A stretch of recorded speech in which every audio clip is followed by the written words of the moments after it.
Hello everybody, Calamity here, or at least a convincing looking clone.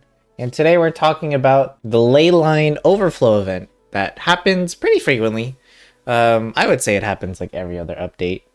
And during this event, if you're not familiar, you get double drops for either the EXP books or the Mora Leylines that are all over Teyvat. So it's as if you used a condensed resin on them, but at half the cost. So it costs only 20 resin to do these, and you can only do up to 3 of them. As you can see, I already did one. Now this video is just to help new players decide, do I go for the EXP books or do I go for the Mora? Now some of y'all might be looking at me and you're thinking, well duh Panda, you just go for the one that you need more of. Which is, you're not wrong, okay? But hear me out. I would always recommend the EXP books over the Mora most of the time. The only time I would ever recommend going for a Mora Leyline is if you really need that money in a pinch. And the reason I say that is because there are more ways to make Mora in the game than there are to farm the EXP books. And if you're not familiar with some of these ways, I will quickly go over them in this video. Alright, first way you make some extra more out there is by expeditions. If you didn't know, one of the expedition rewards that you can get is straight up Mora. You can actually do this twice.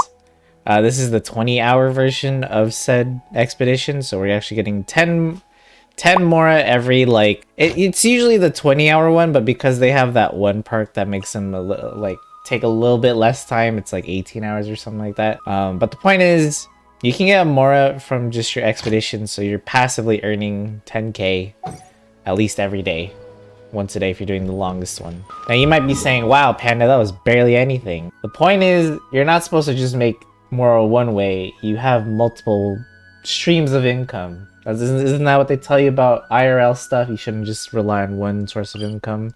You should have multiple streams. Well, let's show you some more then. Next up, if you haven't already, if you're not in Sumeru yet, then do it in whatever town you have available, and if it's Mondstadt, then so be it. There are 3 bounties and 3 requests that you can do every week, and these reward 30k more each, so you can get 90k more just from doing your bounties. And if you're grinding on the battle pass, you should be doing these anyways. Now, if you're like, geez, Panda, come on, this is some baby stuff, we all know this. Apparently not. Because on Twitter, I saw that people actually stop doing bounties and requests once they reach the max level. Once they reach Reputation 10, they think, oh, I don't have to do bounties anymore.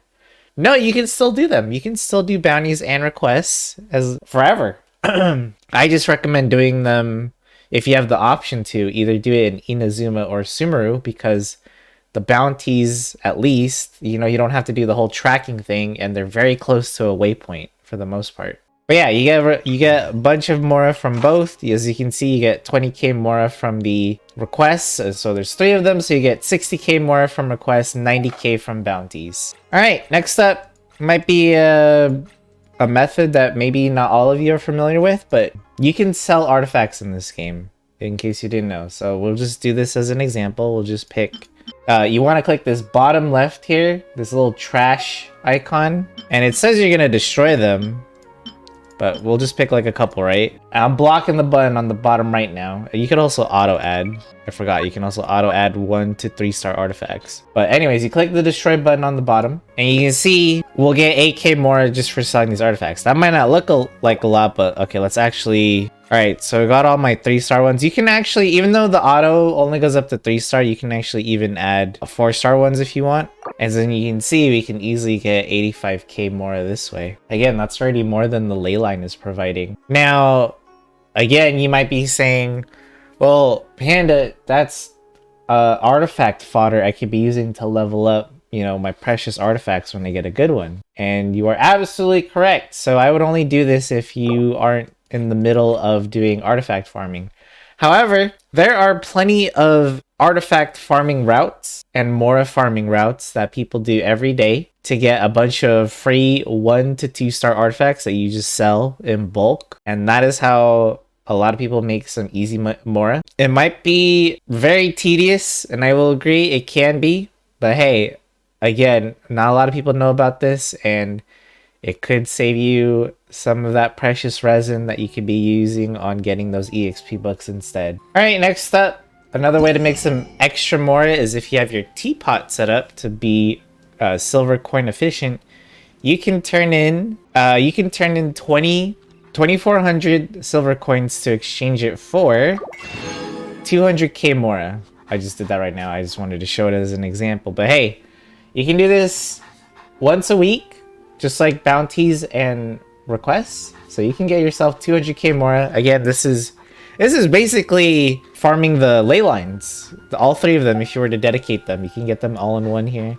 You can also get EXP books here. You can get 20 of them.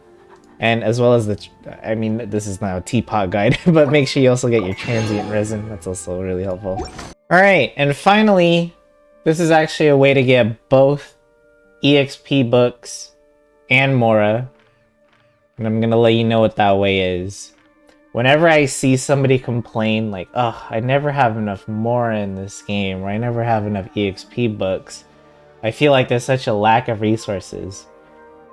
I will always ask to look at their world map, or I'll see it myself, and I'll look that they have really low exploration progress in like multiple areas.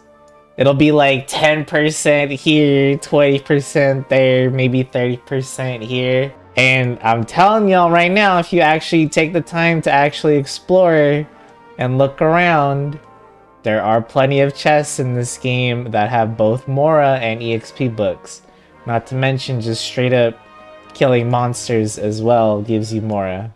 So what it essentially comes down to is, yeah, just play the game and you'll get Mora basically. And if you're looking for those artifact farming routes or just Mora farming routes, there are plenty of guides like that already out there on the interwebs or even on YouTube. I'm sure you can find another guide.